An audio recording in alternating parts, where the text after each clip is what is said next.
शंकराचार्य स्वरूपानंद ने सुनाई विवादित कहानी, गरीब नवाज और ताज में बताई भोले की निशानी। जन्मभूमि विवाद को हवा और मोदी पर हमला, संत क्यों बार बार उछाल रहे भड़काऊ जुमला। क्या बदले वक्त में धर्मगुरुओं की भूमिका बदल गई है? ये सवाल इसलिए है क्योंकि पिछले कुछ समय से धर्मगुरुओं का बर्ताव राजनीतिक गुरु जैसा हो गया है, क्योंकि आए दिन कोई ना कोई विवादित बयान सामने आ ही जाता है। शंकराचार्य स्वरूपानंद ने सुनाई विवादित कहानी, गरीब नवाज और ताज में बताई भोले की निशानी। जन्मभूमि विवाद को हवा और मोदी पर हमला, संत क्यों बार बार उछाल रहे भड़काऊ जुमला। जी हां, संत क्यों बार बार उछाल रहे हैं भड़काऊ जुमला? ये सवाल इसलिए है क्योंकि इससे पहले साईं को लेकर भी विवादित बयान देकर बवाल मचा चुके हैं स्वरूपानंद सरस्वती, और अब ये बयान। सवाल ये कि बार बार आखिर क्यों इस तरह के बयान दिए जा रहे हैं। सभी खास मेहमान हमारे साथ जुड़ चुके हैं। बीजेपी के प्रवक्ता मनीष शुक्ला हमारे साथ हैं, कांग्रेस के प्रवक्ता डॉक्टर हिलाल नकवी हमारे साथ जुड़ चुके हैं। इसके अलावा हमारे साथ समाजवादी पार्टी के नेता आसिम वकार और हमारे मैनेजिंग एडिटर अमिताभ अग्निहोत्री जी भी हमारे साथ जुड़ चुके हैं। लेकिन उससे पहले आपको बता दें, दरअसल द्वारका पीठ के शंकराचार्य स्वामी स्वरूपानंद सरस्वती ने बयान देते हुए अजमेर की दरगाह और आगरा के ताजमहल दोनों को शिव मंदिर बताया है। वहीं अयोध्या पर बयान देते हुए कहा कि मुसलमानों को जमीन ना दी जाए। ऐसा क्यों होने लगा है और ऐसा क्यों हो रहा है? क्यों धर्म की ध्वजा के तले फिजा में फैला दी जाती है धुंध? तो लीजिए, एक बार फिर उड़ा है धर्म का धुआं। द्वारिका पीठ के शंकराचार्य स्वरूपानंद सरस्वती ने एक बार फिर अपने अरमानों को हवा में लहराया है। ताजमहल और अजमेर में बताया है शिवलिंग। आप ये समझिए कि कुछ लोगों ने तो दावा किया कोर्ट में कि वो किवाड़ खोलो जहाँ शिवलिंग है और बंद कर रखा है। वहाँ अगर शिवलिंग है, इसका मतलब ये है कि वहाँ पर भी खराफात हुई है। और आपको बताएं, अजमेर शरीफ में जो चिश्ती की मजार है, उसके नीचे आज भी शिवलिंग है। वैसे तो महाराज आए दिन देते हैं कोई ना कोई बयान, लेकिन इस बार अंदाज अलहदा था। आगरा और अजमेर के साथ साथ जज्बात अयोध्या में जमीन पर भी जाग गए कि अगर उनको आप राम जन्मभूमि के पास जमीन का टुकड़ा देंगे तो भारत में शांति नहीं रह पाएगी, क्योंकि वहाँ वो मस्जिद बनाएंगे, यहाँ हम मंदिर हमारा रहेगा, हम घंटा घड़ियाल करेंगे, वो कहेंगे नहीं साहब बंद करो इनको। पहले साईं को बताया था मुसलमान, अब अजमेर और आगरा पर दिया है विवादित बयान। सियासतदान सरीखे दिखे शंकराचार्य, कहानी किस्सा गोई हुई तो निशाने पर मोदी जी आ गए। खबर बना दिया रामायण और भगवत गीता के जरिए। राष्ट्रीय ग्रंथ नहीं पढ़ाया जाना चाहिए, पोथी लिखे रख दो, ग्रंथ बना के गीता को बना, गंगा को आपने राष्ट्रीय नदी घोषित कर दिया और नालियों का पानी गिर ही रहा है, तो बात है। उसको राष्ट्रीय ग्रंथ बनाने का मतलब यह है कि बच्चों को पढ़ाया जाए। मजहबी बुनियाद पर सियासत की महफिल सजाने में समय कहाँ लगता है अपने देश में। धर्म के धुरंधर और सियासत के सूरमा भला इन शब्दों पर मौन कैसे रहते? इनके भी अपने अपने मायने हैं। ताजमहल और अजमेर शरीफ में मेरे जानकारी में ऐसा नहीं है कि वहाँ कभी शिव मंदिर रहा, न कोई इतिहास ऐसा मिलता। जो कोर्ट में मुद्दे हैं उन पे उनको बोलना कतई उचित नहीं है, और ताजमहल या कोई और जगह नए विवाद पैदा करना शंकराचार्य जी को, ये बात उचित नहीं है उनके लिए, क्योंकि उनकी अपनी एक गरिमा है, उनको उसी गरिमा के अनुसार आचरण करना चाहिए। जो कहा है इसका उत्तर वही देंगे, लेकिन जिस भ्रष्टाचार के खात्मे की बात भारत के प्रधानमंत्री ने की है, मुझे लगता है उसका उनके पास ये जानकारी न हो। इस एक वर्ष में मोदी सरकार ने उस भ्रष्टाचार के खात्मे पर एक बड़ा काम किया। पहली सरकार है जिस पे कोई घोटाले का आरोप नहीं है। बहरहाल ऐसा लगता है जैसे मठ, मंदिर और मस्जिदों की दहलीज लांघकर इन धर्म गुरुओं का दिल सियासी महफिलों की ओर मचलने लगा है। आखिर संत क्यों बार बार उछाल रहे हैं भड़काऊ जुमले? सवाल यही है। ब्यूरो रिपोर्ट के साथ साजिद अली, समाचार प्लस। जी हां, सवाल सीधा है कि आखिर क्यों बार बार ऐसे बयान दिए जा रहे हैं और ऐसे भड़काऊ जुमलों को उछालने का मकसद आखिर क्या है। सभी खास मेहमान हमारे साथ बने हुए हैं। बीजेपी के प्रवक्ता मनीष शुक्ला हमारे साथ हैं, कांग्रेस की तरफ से डॉक्टर हिलाल नकवी और समाजवादी पार्टी की तरफ से आसिम वकार और हमारे मैनेजिंग एडिटर अमिताभ अग्निहोत्री जी भी हमारे साथ बने हुए हैं। मनीष शुक्ला जी, आपके पास आना चाहूंगी। बोली तो आप ही की बोल रहे हैं, वो बात अलग है कि आप भी निशाने पर हैं, लेकिन सवाल ये है कि आखिर इस तरह के जुमले उछालने के पीछे मकसद क्या है? क्यों बार बार इस तरह के बयान दिए जा रहे हैं? नहीं गायत्री जी, वो उनकी अपनी बोली है शंकराचार्य जी की, इसलिए वो हमारी बोली बोल रहे हैं, किसकी बोली बोल रहे हैं ये नहीं महत्वपूर्ण है। उन्होंने बोला क्या इस पे बहस हो सकती है जी। गीता पे उन्होंने जो कहा, गीता को धार्मिक ग्रंथ से ज्यादा कर्म प्रधान पुस्तक है, उस पर बहस होनी चाहिए और निश्चित रूप से कर्म प्रधान है और उसकी पढ़ाई पे किसी को कोई आपत्ति नहीं होनी चाहिए। रही बात राम मंदिर के मुद्दे पर, चूंकि कोर्ट में मामला सब जुडिस है, इसलिए उस पर बहुत तक कहते हुए अयोध्या में भव्य राम मंदिर का निर्माण हो, इस पे हर भारतवासी चाहता है। लेकिन चूंकि सब जुडिस है, मामला कोर्ट में चल रहा है, इसलिए कोर्ट का सम्मान करते हुए जब तक कोर्ट में या बाहर उसका फैसला नहीं हो जाता तब तक उस पर कुछ बोलना उचित नहीं है। जी। और भी बयान दिया है कि ताजमहल के भीतर शिवलिंग है, अजमेर शरीफ में शिवलिंग है। इसको लेकर तो खुद लक्ष्मीकांत वाजपेयी, जो कि आपके प्रदेश अध्यक्ष हैं, वो भी कह चुके हैं ताजमहल को तेजो महाल्य। नहीं, डॉक्टर लक्ष्मीकांत वाजपेयी जी ने जो कहा था और जो शंकराचार्य जी ने कहा है, उसमें दोनों में अंतर है। डॉक्टर लक्ष्मीकांत वाजपेयी जी ने ये कहा था कि ताजमहल का निर्माण नहीं हुआ था, बल्कि वो एक राजमहल था जिसको पैसा देके खरीदा गया था। और शंकराचार्य जी ने कुछ दूसरा बयान दिया है। नहीं, उन्होंने भी शिव मंदिर की बात कही थी और इन्होंने भी। ठीक है, आपके पास हम फिर आएंगे। नकवी साहब, इससे पहले स्वामी स्वरूपानंद सरस्वती साईं को लेकर भी विवादित बयान देकर बवाल मचा चुके हैं, और अब ये बयान किस तरीके से आप देखते हैं?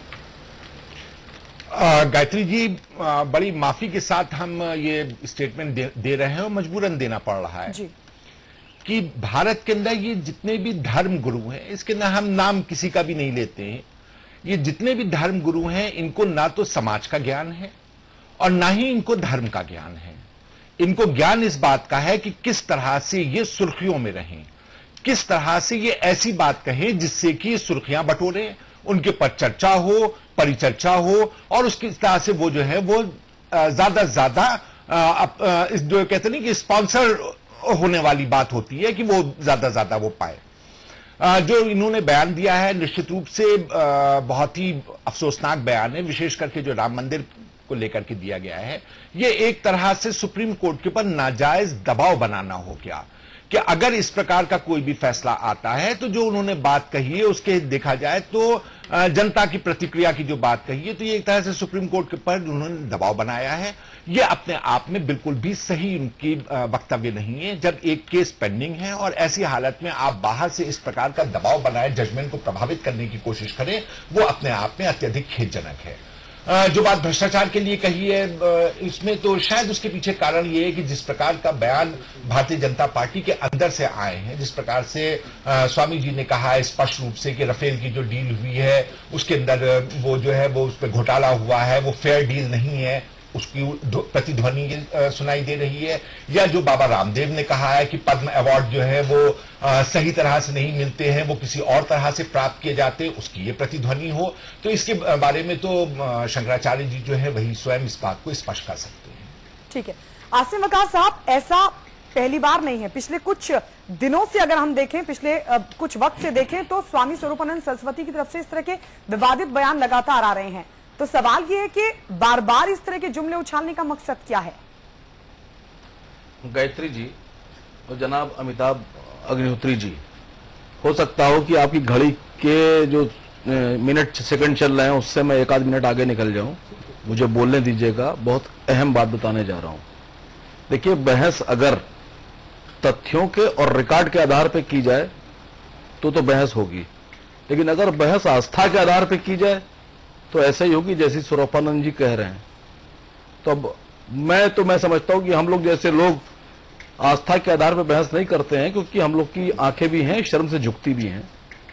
मैं मनीष भाई को एक बात बता दूं कि आपके प्रदेश अध्यक्ष जी ने यह बात कही थी कि पुरुषोत्तम नागेश ओक ने एक किताब लिखी थी, उसमें जिक्र किया गया था कि राजा जयसिंह ने एक महल बनाया था, उसका नाम था तेजो महल, और वो राजा जयसिंह ने जो महल बनाया था उसको शाहजहां ने ले लिया था। तो मैंने इस यही बात पर मैंने भी कही। सुन तो लीजिए मेरी बात। अरे आप हमको बता रहे थे इसलिए मैंने बीच में रोका। मैं बताऊं, यही बात तो मैंने भी कही। सर सुन लीजिए। देखिए, पूरे इतिहास में हमारे मुल्क के 2 राजा जयसिंह गुजरे हैं। एक राजा जयसिंह सवाई, जिनका जन्म हुआ है 1688 में, और एक राजा गुजरे हैं जयसिंह, जिनको कहा जाता था मिर्जा राजा, और वो मुगलों के यानी मुगल फौजों के कमांडर हुआ करते थे और शाहजहां के लिए काम किया करते थे। उनकी पैदाइश 1611 में हुई। तो मैं सिर्फ एक बात अमिताभ जी आपकी नजर करना चाहता हूं कि 1506 में सिकंदर लोधी ने आगरा पे कब्जा कर लिया। 1517 में इब्राहिम लोधी ने गद्दी संभाली, उसने भी आगरा को राजधानी रखा। 1526 में बाबर ने पानीपत के युद्ध में आगरा और दिल्ली दोनों जीत लिया, और उसके बाद बाबर ने भी अपनी राजधानी आगरा बनाई।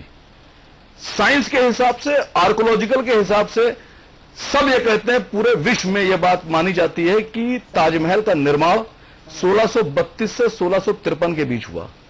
लेकिन हमारा सवाल तो वकार साहब ये है ही नहीं।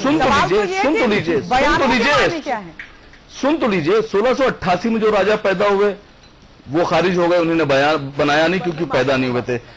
जो दूसरे 1611 में पैदा हुए वो खुद शाहजहां के नौकर, उनसे तनख्वाह ले रहे हैं, उनकी फौजों के कमांडर हैं। तो अमिताभ जी, एक सवाल खड़ा होता है कि यह तो माना जा सकता है कि एक पूरा सुपर कमांडर, फौजों का कमांडर, शाहजहां का कमांडर, उनकी देखरेख में तो ताजमहल का निर्माण हो सकता है कि चलो भाई तुम हमारे साथ काम कर रहे हो, तुम्हारी निगरानी में, जेर निगरानी ये महल बनाया जाएगा, करो। लेकिन एक तनख्वाह लेने वाला आदमी अपनी मर्जी से कभी इतनी बड़ी इमारत का निर्माण किसी शासन में नहीं कर सकता। ठीक है, आपके कहने का मतलब दूसरी बात मैं आपके पास फिर आएंगे। आप स्वामी स्वरूपानंद सरस्वती के बयान से इत्तेफाक नहीं रखते, आप यही कहना चाह रहे हैं। अमिताभ जी, आप किस तरीके से देखते हैं? वकार साहब फिर आएंगे। देखिए, असीम वकार ने एक बात बड़ी अच्छी कही। 2 जयसिंह राजाओं के तौर पर सामने आते हैं। दोनों का काल, एक का कालखंड खत्म होता है, वो पैदे बाद में हुए, ताजमहल बन गया था तो वो क्या बनाएंगे, और दूसरा शाहजहां का कारिंदा था। तो कारिंदा अगर ताजमहल बनवा देता तो वैसे फांसी चढ़वा देते शाहजहां कि तेरे पास इतना पैसा कहां से आया। ये तो बड़ी। और एक बात और मैं कह दूं, 175 साल के मुगलों के शासन में एक बड़ी अच्छी बात थी हिलाल नकवी जी, बकार साहब, उनके यहां यह व्यवस्था थी कि सरकारी मुलाजिम जो है, वजीर से लेके और तहसीलदार तक, सबके जीवन के बाद उनके सेवा काल के दौरान अर्जित संपत्ति राज्य की हो जाती थी। यह नियम अगर हिंदुस्तान में आज लागू होता तो हिंदुस्तान स्वर्ग बन गया था। सरकारी मुलाजिमों की संपत्ति फिर राज्य की हो जाती थी उनके प्राण छोड़ने के बाद। खैर, वो विषय नहीं। मैं एक बात कहूंगा, ताजमहल के नीचे शंकर जी, हनुमान जी, दुर्गा जी सब विराजमान हो, तब भी वो ताजमहल ही रहना चाहिए, चाहे लक्ष्मीकांत वाजपेयी कहे और चाहे जगत गुरु कहे और चाहे 1500 लोग और कहे।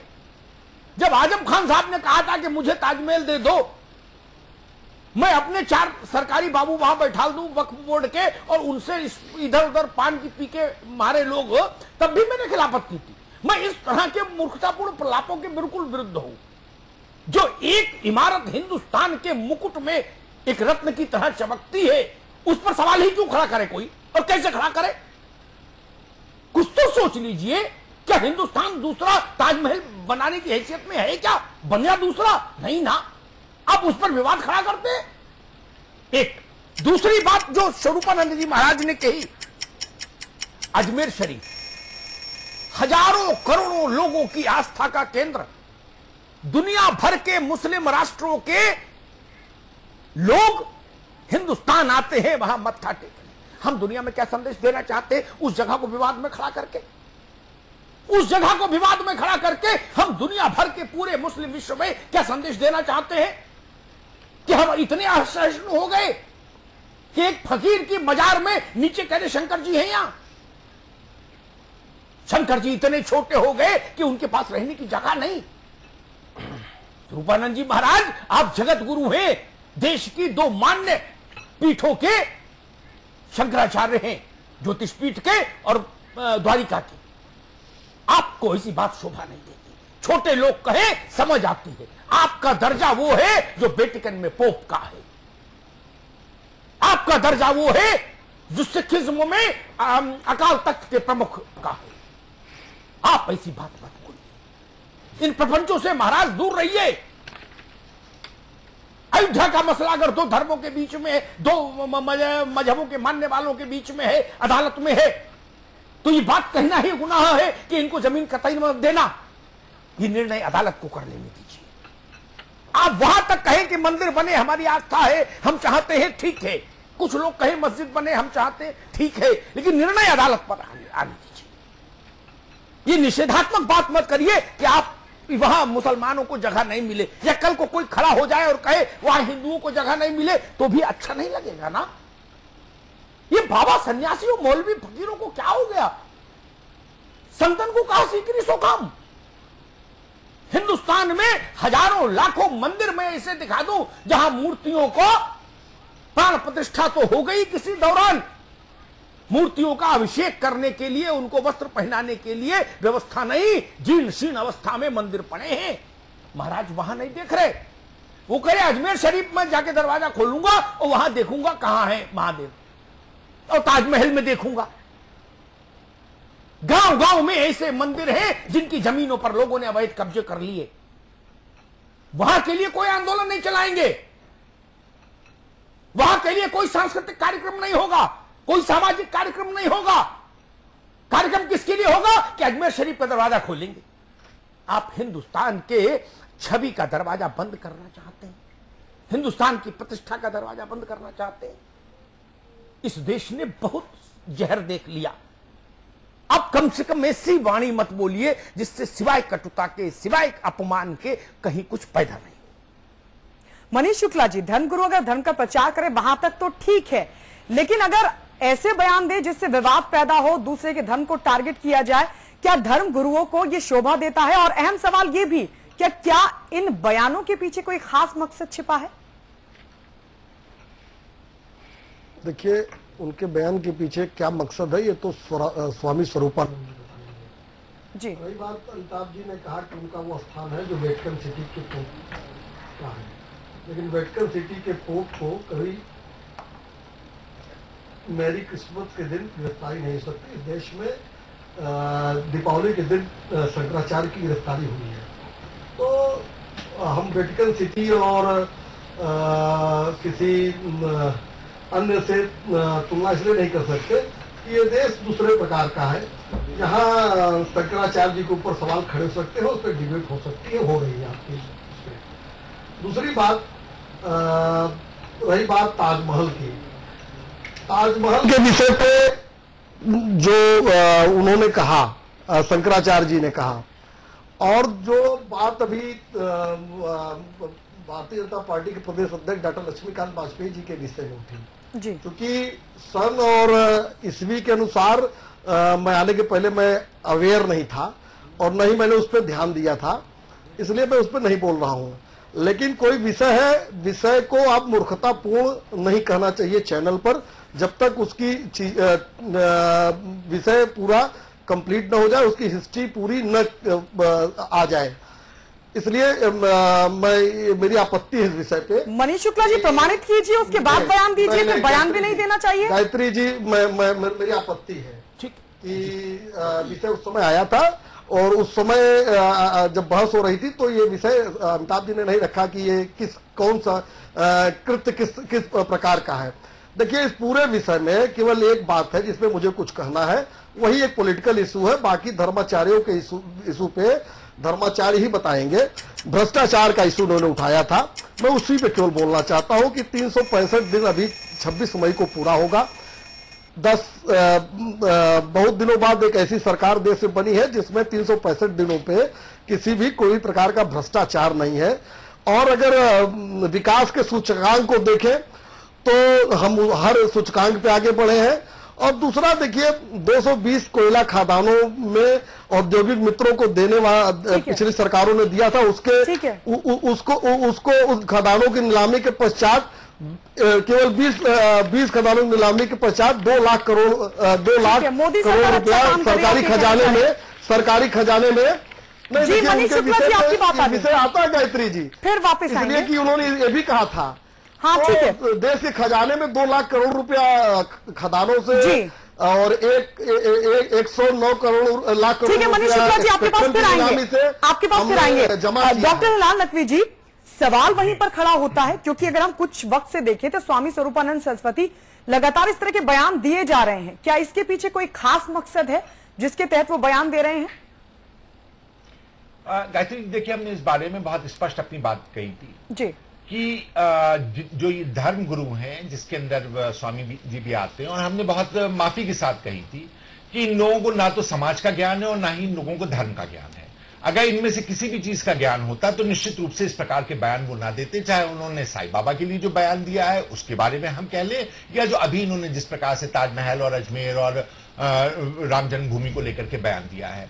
और साथ ही साथ ये भी दिखाता है कि इनको संविधान का या तो ज्ञान नहीं या संविधान को किसी प्रकार से ये मानते नहीं है कुछ भी, क्योंकि अगर कोई भी मामला कोर्ट में लंबित है तो लंबित मामले को कोर्ट के अंदर निश्चित रूप से उसके ऊपर कोई भी इस प्रकार के बयान नहीं देना चाहिए। जो बयान दिया है वो कोर्ट के ऊपर अननेसेसरी प्रेशर बनाने की कोशिश की गई है कि वो अपने जजमेंट में किस प्रकार का जजमेंट दे। इस वजह से उस बयान को भी हम जो है निंदा करते हैं। ये पूरा बयान निंदनीय है और ये जो है ये निश्चित रूप से चाहे स्वामी स्वरूपानंद जी हो, चाहे वो साध्वी प्रज्ञा हो या स्वाति निरंजना हो या साक्षी महाराज हो, चाहे साक्षी महाराज हो या और भी किसी भी धर्म के जो धर्म गुरु हैं, हम किसी एक की बात नहीं ले लीजिए दूसरे धर्मों की, हम नहीं आप बता लीजिए नाम, नहीं आप बता दीजिए, आप बताइए धर्म के धर्म गुरु के नाम नहीं ले सकते आप नाम नहीं आप नाम लीजिए, आप याद रखिए, आप नाम लीजिए।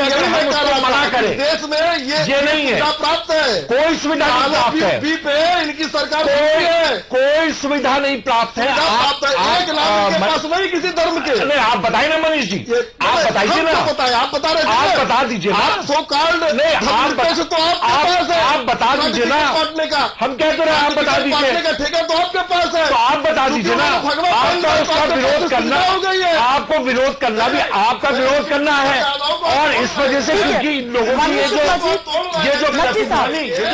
आपने सवाल का जवाब नहीं दिया। आसिम वकार जी, आपसे वही सवाल जो मैंने सवाल नकवी साहब से पूछा था, क्या कोई खास वजह आप देखते हैं इन बयानों के पीछे? नकवी साहब, मनीष शुक्ला जी आपके पास फिर लौटेंगे, तब आप दूसरे धर्मगुरुओं का नाम लीजिएगा। मनीष शुक्ला जी, आपको उसका जवाब मिल गया। नकवी साहब,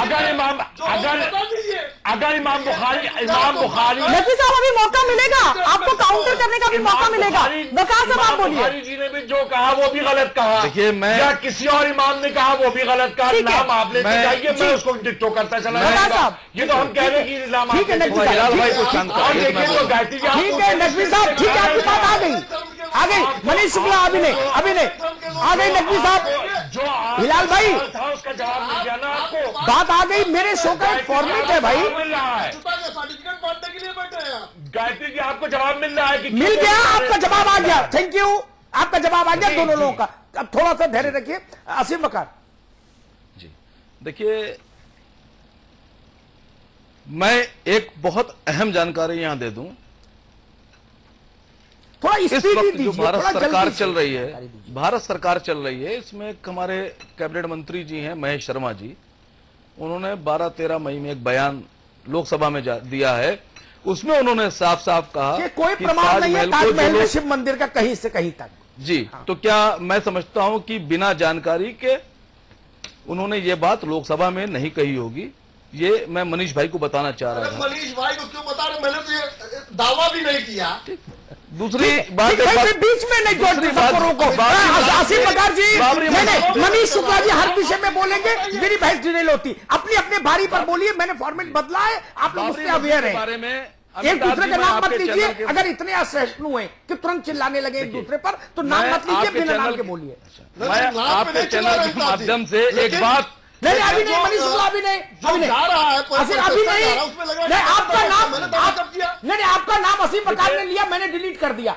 असीम बकार जी नाम मत लीजिए, अपनी बात कहिए थोड़ा जल्दी से। चलिए मैं नाम नहीं लेता, मैं आपके चैनल के माध्यम से एक जानकारी और आपके श्रोताओं को, आपके लोगों को देना चाहता हूं इस चैनल के माध्यम से। जब 1857 मई में पूरा हिंदुस्तान अंग्रेजों के खिलाफ एक जंग का ऐलान करके आजादी की लड़ाई लड़ रहा था, उसी मई 1857 में निर्मोही अखाड़े के महंत रघुवीर दास बाबरी मस्जिद में एक चबूतरा बना रहे थे और चबूतरे की लंबाई चौड़ाई थी 17 फीट बाई 21 फीट, जिसको बाद में जज ने खारिज कर दिया कि यहां पूजा की अनुमति नहीं दी जाएगी। उसके बाद इशू आज नहीं है ना, वो इशू आज का नहीं, विषय पर रही है जो आज का मैं विषय पे इसलिए हूं, मैं विषय मैं इसलिए, देखिए मैं इसलिए विषय पर हूं कि ये लड़ाई पुरानी है। मैंने जो बात कही 1857 में जब पूरा हिंदुस्तान आजादी की लड़ाई लड़ रहा था, वो रघुवीर दास जाकर रघुवीर दास की जिम्मेदारी हम नहीं ले सकते, वो विषय नहीं। मैं मनीष शुक्ला जी ने एक बात कही, उसका मैं उत्तर दे दूं। राजनीतिक पार्टियों के अध्यक्षों को इन तरह के मुद्दों से बिल्कुल ऐसे मुद्दों को चिमटे से भी नहीं छूना चाहिए। आपका काम है राज और नीति तक कन्फाइंड रहिए। आप ताजमहल के नीचे मंदिर खोदने क्यों चल दिए? आपने आगरा में जाकर प्रेस कॉन्फ्रेंस की? आप एक पार्टी के प्रदेश के अध्यक्ष हैं, ये आपका क्या है क्या कि रिजल्ट एरिया में आता है क्या? जामा मस्जिद में क्या है, अजमेर शरीफ में क्या है, काशी विश्वनाथ में क्या है, अंदर ताजमहल में क्या है? ये सियासतदानों का मसला है या तो पुरातत्व वाले बोले? भारत सरकार ने कहा नहीं।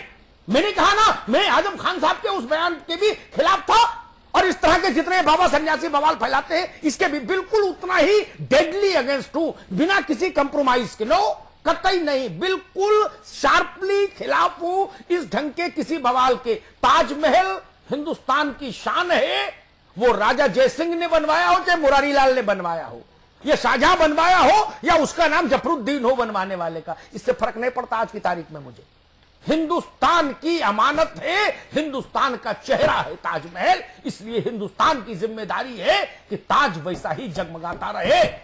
जो भी लोग उस पर विवाद खड़ा करते हैं वो हिंदुस्तान के खिलाफ विवाद पैदा करते हैं, ये जान लीजिए। इतनी सी बात है, इसमें कोई लंबी चौड़ी बातें नहीं। कल को कोई आ जाएगा कि भाई राष्ट्रपति भवन के नीचे भी खुदाई करो, नहीं चलेगा। कुछ इमारतें देश का चेहरा होती हैं, उन इमारतों के साथ छेड़छाड़ नहीं होना चाहिए। वैसे मैंने अजमेर शरीफ का जिक्र किया। अजमेर शरीफ की मान्यता हिंदुस्तान भर में जो मुस्लिम देशों के राष्ट्राध्यक्ष आते हैं वो सिर पर टोकरी रख के अजमेर शरीफ जाते हैं। हम दुनिया में क्या मुंह दिखाएंगे? वाजपेयी जी ने कहा था गोधरा के बाद कि मैं क्या मुंह लेके बाहर जाऊंगा। मैं आज उनकी बात को दोहराता हूं। अजमेर शरीफ में गरीब नवाज की मजार को खोद दीजिए, हिंदुस्तान क्या मुंह दिखाएगा दुनिया के सामने? मैं वाजपेयी जी के शब्दों को उद्धृत करता हूं। प्रसंग अलग है, उन्होंने गोधरा पर कहा, मैं आज कहता हूं। हमारी समरसता, हमारी सांप्रदायिक सौहार्द की कसौटी फेल हो जाएगी, दुनिया थूकेगी हमारे ऊपर। दूसरी बात मनीष भाई ने कही कि दर्जा नहीं बताइए। मैंने दर्जा सरकारी कागजों के संदर्भ में नहीं कहा था मनीष भाई, मैंने कहा था मेरे हृदय में आप हिंदू धर्म के सर्वोच्च मानक हैं शंकराचार्य, और ऐसी मेरी जैसे मान्यता रखने वाले इस मुल्क में करोड़ों लोग हैं। जैसे लगभग हर सिख ये मानता है कि अकाल तख्त का जो प्रमुख जत्थेदार है वो हमारे धर्म का प्रमुख नियामक है, जैसे क्रिश्चियंस मानते हैं। मैं सरकारी बात नहीं कर रहा था कि अदालत ने किसको क्या निर्णय दिया, राज्य सरकार ने किसके खिलाफ क्या किया, वो विषय नहीं था। लेकिन शंकराचार्य की एक विशेष हैसियत है, उनके बयान को और साध्वी प्राची के बयान को एक तराजू पर मैं नहीं तोल सकता। कुछ के बयान तो लड़क पर मैं छोड़ सकता हूं, लेकिन जगत गुरु के बयान को हल्के में नहीं लिया जा सकता। इसलिए आज बहस लेके आया। छोटी बात है क्या? ऐसा विवाद ही क्यों खड़ा हो? कोई तात्कालिक जरूरत है क्या ताजमहल को लेकर कोई नया उद्घाटन, रहस्योद्घाटन हुआ क्या? एक ही रहस्योद्घाटन हुआ कि भारत की सरकार ने कहा कि तमाम जांच पड़ताल के बाद हम इस नतीजे पर पहुंचे कि वहां कोई बवाल नहीं है, केवल ताजमहल। जी, उसके बाद ये बात क्यों उठाई जा रही है? अजमेर शरीफ में कोई मांग हुई क्या? कहीं आंदोलन हो रहा है देश में, 10-20-50 लाख लोग उसमें इन्वॉल्व हैं क्या? ये खुरपी लेके घूमने वाले लोग मुझे सख्त नापसंद हैं। हर जगह खुदाई करो, हर जगह खुदाई करो। हिंदुस्तान खोदना चाहते हैं क्या? बनाने की बात करिए, तोड़ने और गिराने की बात नहीं। एक छोटा सा ब्रेक हम ले रहे हैं, फौरन लौटते हैं, बने रहिए हमारे साथ। तो संत क्यों बार बार उछाल रहे हैं भड़काऊ जुमला? सभी खास मेहमान हमारे साथ लगातार बने हुए हैं चर्चा में। मनीष शुक्ला जी, आपके पास आना चाहूंगी। देश की राजनीति और देश में धर्मगुरु जो हैं, आखिर उनकी तरफ से तोड़ने की ही आवाज क्यों आती है, जोड़ने की क्यों नहीं? देखिए, भारतीय जनता पार्टी का विश्वास देश के कानून और संविधान में है। मैंने फिर कहा कि पूरे उनके बयान में एक बात है जिस पे मैं जवाब दे सकता हूं, भ्रष्टाचार पे। उसके अलावा जो उन्होंने कहा उसका उत्तर स्वयं स्वामी जी से ही पूछना चाहिए, या उनका कोई प्रवक्ता वो बता सकता है कि उन्होंने क्यों ऐसा कहा। जो सवाल मैंने किया उसका जवाब आप दे सकते हैं। और गायत्री जी, आप लोग जानते हैं स्वरूपानंद जी का बयान किस तरह से आता है और कहां से उनका जुड़ाव रहा है, इसको बताने की आवश्यकता नहीं है। लेकिन एक पॉलिटिकल बयान है, मैं उस पर जवाब दे सकता हूं। और अन्य चीजें किस आधार पर, किस ऐतिहासिकता से उन्होंने कही, ये बात उनसे पूछी जानी चाहिए, तो तब उस पर जवाब देने लायक है। ठीक है, इस सवाल को मैं फिर लेकर आऊंगी आपके पास, क्योंकि आपने जवाब नहीं दिया। नकवी साहब, वही सवाल आपसे। मैं जवाब दे रहा हूं, अगर आप पूछे भ्रष्टाचार पे मैं बोलूं। हमारे देश का दुर्भाग्य क्यों है कि राजनीति की बात हो या फिर धर्म गुरुओं की तरफ से जो भी बयान आते हैं वो सिर्फ तोड़ने के सिवाय कोई और बयान नहीं आते? नहीं, मैं बात को थोड़ा और स्पष्ट कर दूं, शायद सवाल पहले से स्पष्ट होता तो मनीष शुक्ला जी कुछ बोलते। 40 बच्चे बनाम 4 बच्चे, पिल्ले बनाम शेर, ठीक। ताजमहल में फावड़ा ले जाओ, अजमेर शरीफ में फावड़ा लाओ, यहां बुलडोजर लगाओ, वहां बुलडोजर लगाओ, यहां मस्जिद बनाओ, वहां मठिया गिराओ। ये तो इस तरह का नाना प्रकार का वायुमंडल राजनीति, कारगिल केवल मुसलमानों ने फतेह किया, ये कुछ जोड़ने का बयान है। इसलिए गायत्री ने सवाल ठीक किया था। उनको उदाहरण भी 4-6 देने चाहिए थे, ताकि फिर स्किप करने का इसको बंद हो जाता। जिनके हाथ हमने हिंदुस्तान का मुस्तकबिल छोड़ा, वो भी फावड़ा लिए घूम रहे, कोई कारगिल की चोटी ढाने पे लगा है। और जिनके हाथ में हिंदुस्तान का धर्म छोड़ा, वो भी फावड़ा लिए घूम रहे। वो करे अजमेर शरीफ का दरवाजा तोड़ेंगे। हिलाल नकवी जी, ये माजरा क्या है? किस मुल्क में हम रह रहे हैं?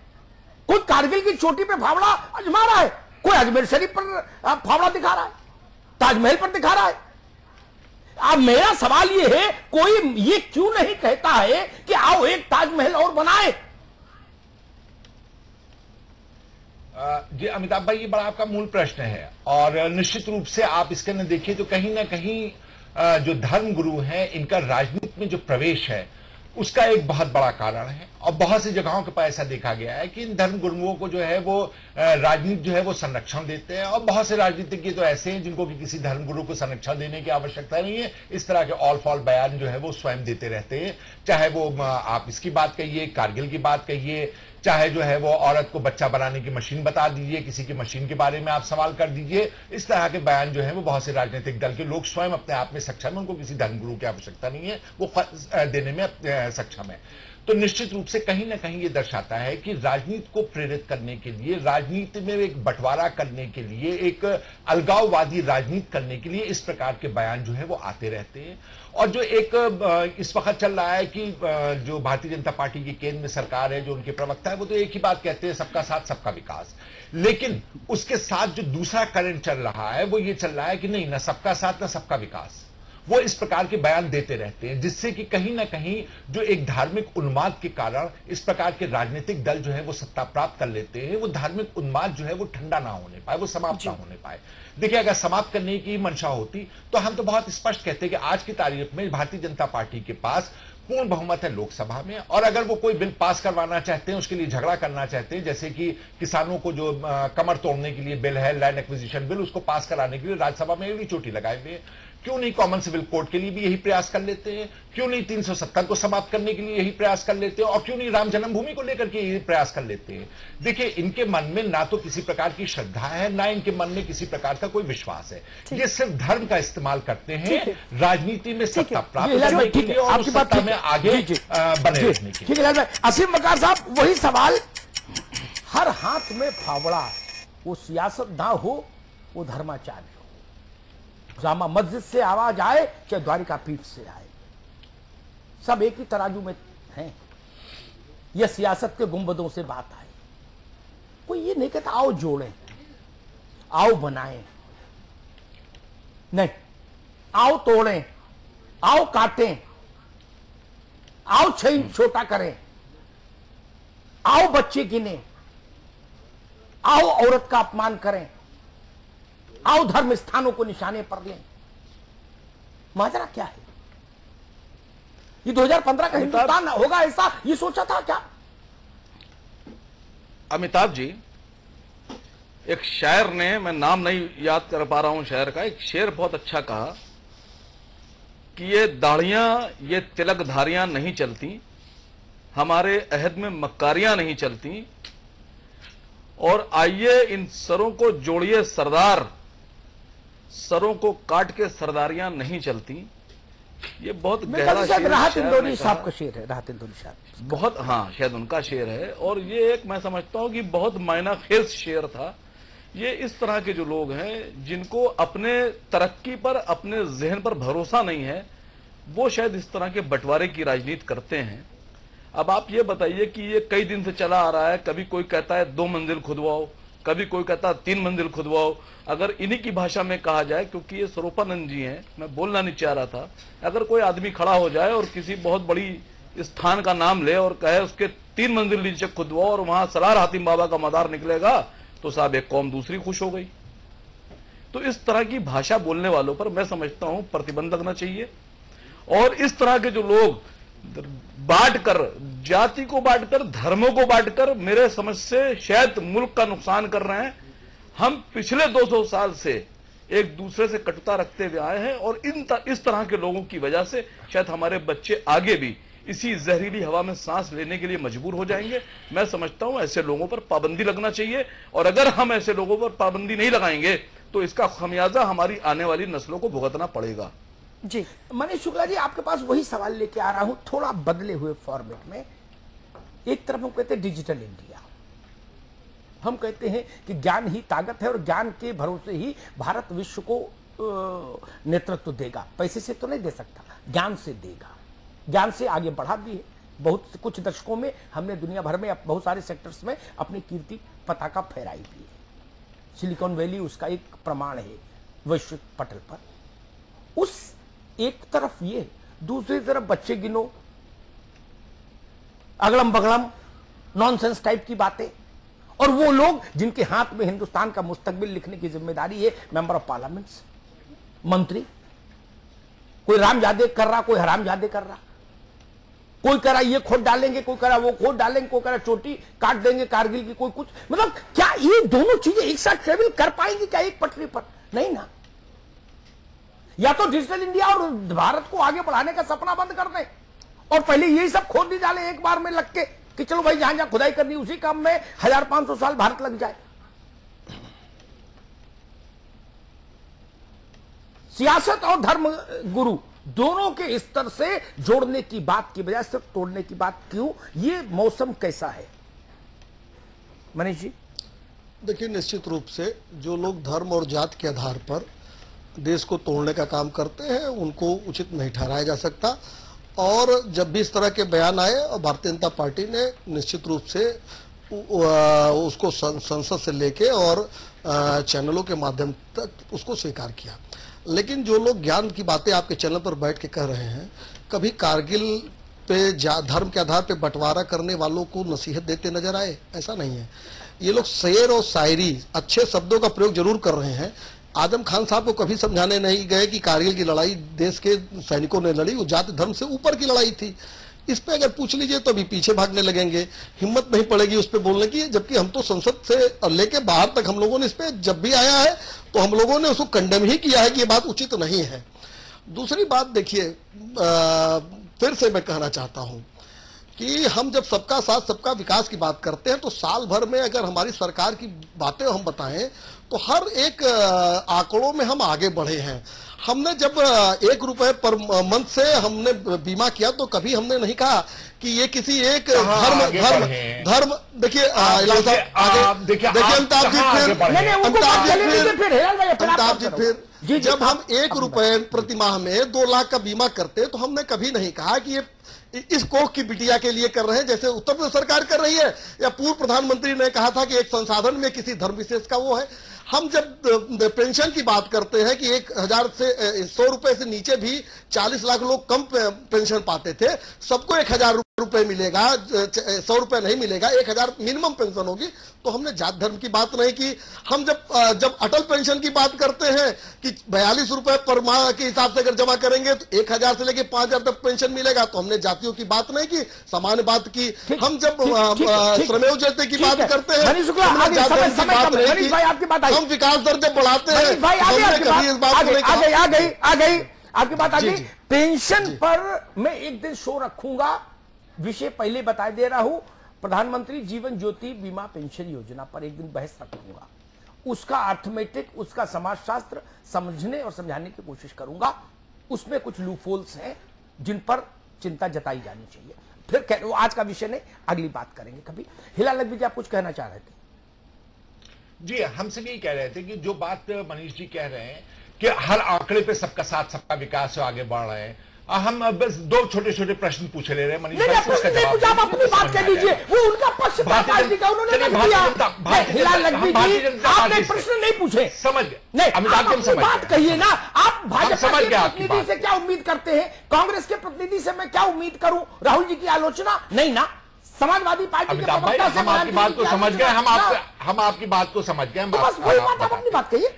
जहां तक की सवाल उठता है सबके साथ और सबके विकास की बात का, तो सबका साथ और सबका विकास वहीं के ऊपर दिख गया कि जब भारतीय जनता पार्टी के जितने भी सांसद हैं उन्होंने जब गांव को गोद लिया है तो उस विशेष ध्यान रखा है कि एक धर्म विशेष के लोग उसके अंदर ना हो, ये विशेष ध्यान रखा गया है। ये सबका साथ और सबका विकास की बात हो रही है।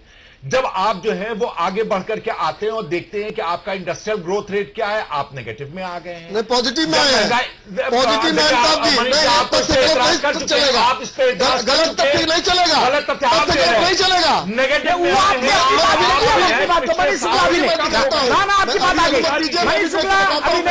अब आप हिलाल नकवी जी को बोले दीजिए ना। अभी नहीं, आप अपनी बात सत्य गलत कैसे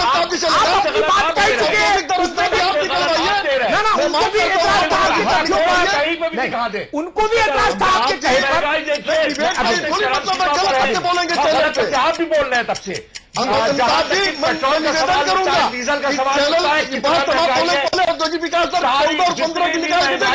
कहीं नहीं हुई है। जितनी महंगाई की दर आपकी तारीफ है उतनी महंगाई दर कभी नहीं थी। जो पेट्रोल और डीजल के दाम 14 मई 2014 को थे, आज की तारीख में फिर वही पेट्रोल और डीजल के राष्ट्रीय बाजार में उसके सबके दाम कम हो गए। ठीक है हिलाल भाई, आपकी बात आगे। आपने अपना केस बहुत स्ट्रांगली प्लीड किया। अजीम बकार जी, भाई ये तो हुई बड़ी बड़ी बातें।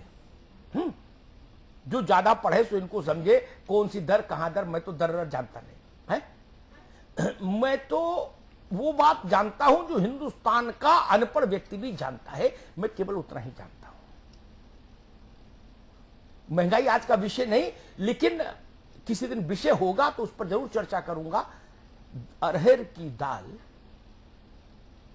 अभी 2-3 दिन पहले मैं सुबह दूध लेने गया तो उससे पूछ लिया तो 125 रुपया किलो थी जी। ठीक है ना। अब ये कौन सी दर है, आई डोंट नो। मैं दर में जाना भी नहीं चाहता। दर वालों को मुबारक,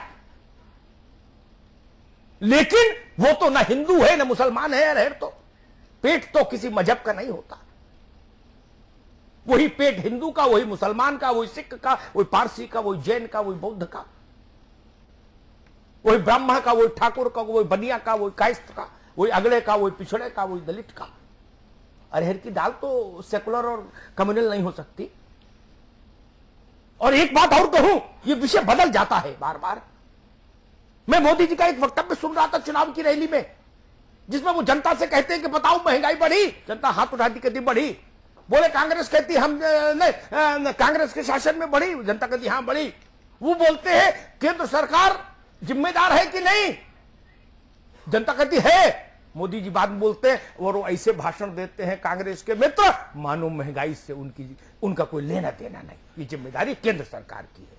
अगर केंद्र सरकार की जिम्मेदारी है तो अरहर के दाल का दाम भी केंद्र से पूछा जाएगा, क्योंकि ये मानक, ये लकीर मोदी जी खुद सेट करके आए थे। इसलिए इस पर फिर कभी बहस करेंगे। मैं अपने मूल विषय पर आता हूं। शिव बकार जी, हिंदुस्तान जोड़ने की बात क्यों नहीं करता? जो बड़े कद के लोग हैं, जिन पर ज्यादा जिम्मेदारी है, हम नाम नहीं लेंगे, बहुत पूरी बहस में नाम आ गए तमाम, हर मजहब के लोग, हर पार्टी के लोग, तोड़ने की बात क्यों करते हैं?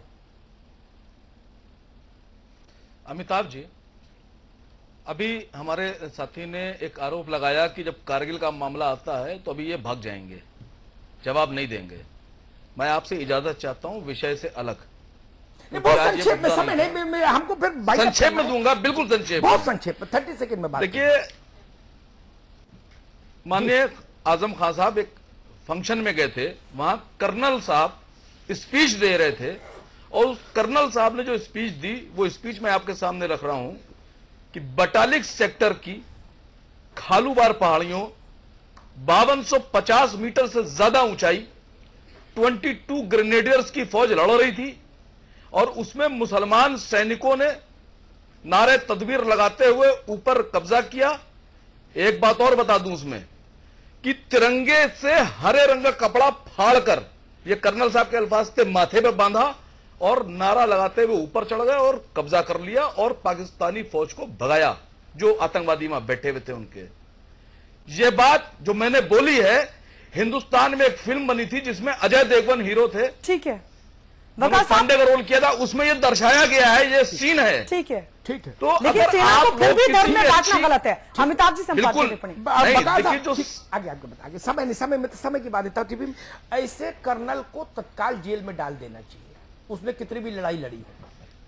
जो इस ढंग का प्रलाप करे उस कर्नल को जेल नहीं, सश्रम कारावास देना चाहिए। कैसा? सश्रम कारावास।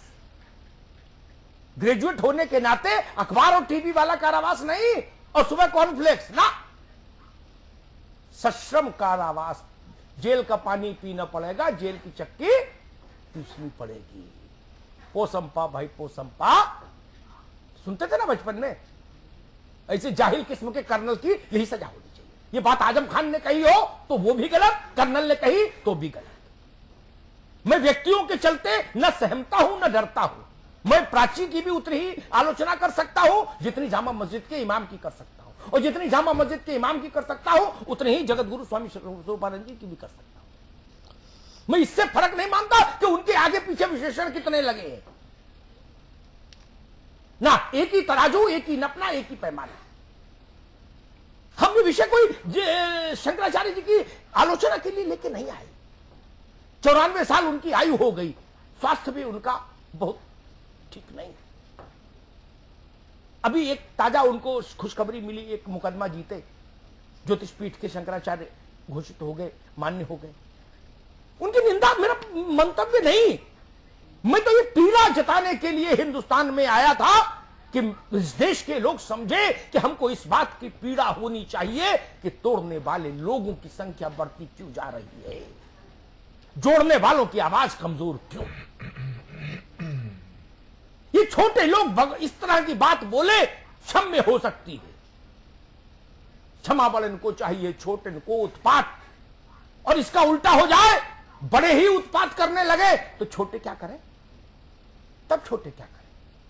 लाखों करोड़ों लोग आजम खान को नेता मानते होंगे, लाखों करोड़ों अरबों लोग जगत गुरु में आस्था रखते होंगे,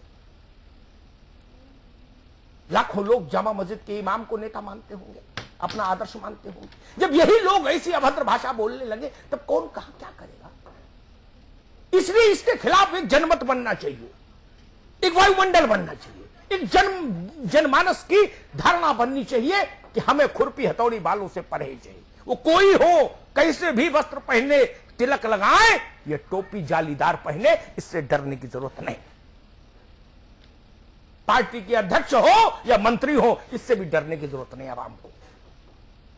ऐसे हर व्यक्ति की सार्वजनिक तौर पर आलोचना होनी चाहिए, उसका बहिष्कार होना चाहिए जो खुरपी, हथौड़ी और छेनी और फावड़ा की बात करे, जोड़ने की बात करे। हिंदुस्तान ने बहुत कीमत चुका ली है इस तरह की बातों की, हमने आपने सबने देखा है, और जो जितनी उम्र है उतना देखा है और उससे पहले का इतिहास में पढ़ा है। अच्छा मंजर नहीं है, अच्छा मंजर नहीं है। अतीत की गलतियां आज सुधारेंगे। दिल्ली के एक गुरुद्वारे में बच्चे चुनवा दिए गए, आज उसका बदला लेने निकलेंगे हम। अतीत के राजा रजवाड़ों की गलतियां, नवाबों और बादशाहों की गलतियां आज सुधारी जाएंगी क्या? नहीं। एक प्रायश्चित हिंदुस्तान ने किया, कितना सुखद प्रायश्चित था हिलाल नकवी। हजारों साल तक दलितों के साथ जो अन्याय हुआ, भारत की संविधान सभा ने उसका रास्ता खोजा और कहा कि भारत का प्रायश्चित है कि हम उनको आरक्षण देंगे। ये इससे बेहतर कुछ बात नहीं हो सकती थी। हम इतिहास पलटना चाहते हैं आज 2015 में आके। 92 में एक कोशिश हमने देखी थी 6 दिसंबर को इतिहास बदलने की। इतिहास बदलने की कोशिशें रक्त से नहा जाती है। हमने देखा उसके बाद क्या हुआ भिवंडी में, क्या हुआ शामली में, क्या हुआ पूरे देश में, क्या हुआ। हवा में जहर घुल गया, गंधक और पोटास की दुर्गंध आने लगी। इससे बचना होगा। शंकराचार्य जी कहे उनका भी प्रतिकार होना चाहिए, आजम साहब कहे उनका भी प्रतिकार होना चाहिए, शाही इमाम कहे उनका भी प्रतिकार। मनीष भाई ने कहा दूसरे धर्म के भी नाम लो, मैं उतनी ही दृढ़ता से लेता हूं। सबका प्रतिकार होना चाहिए, केवल उनकी बात सुन इस मुल्क में होनी चाहिए जो जोड़ने की बात करें। श्री रविशंकर जैसे लोग हैं, बहुत सारे लोग हैं समाज में जो अच्छा काम कर रहे हैं। वहीदुद्दीन साहब थे, अद्भुत संत जैसा जीवन इस्लाम के। मदन मोहन मालवीय अच्छे व्यक्ति थे, सर सैयद अहमद अच्छे व्यक्ति थे, पुण्य काम कर गए, पीढ़ियां याद कर रही हैं। बनारस में काशी नरेश के बाद अगर किसी को काशी प्रणाम करती है तो केवल महामना है, बाकी सबको तो काशी ठेंगे पे रखते हैं। क्यों? एक पुण्य का काम कर गए। अलीगढ़ मुस्लिम यूनिवर्सिटी के गेट से घुसिए तो उस आदमी का कद समझ आता है कि कितनी बड़ी काम कर गया वो आदमी हिंदुस्तान में। ऐसे लोग अब दुर्लभ हो गए। फावड़ा, हथौड़ी, गेटी लेके घूमने वाले लोग माला पहन रहे हैं। इनके गले से माला उतारनी होगी, तोड़ने वालों के गले से माला उतारनी होगी हिंदुस्तान को। तब ये हिंदुस्तान डिजिटल इंडिया बनेगा, तब ये हिंदुस्तान विकास करेगा, तब ये हिंदुस्तान दुनिया भर में खड़ा होकर कह पाएगा कि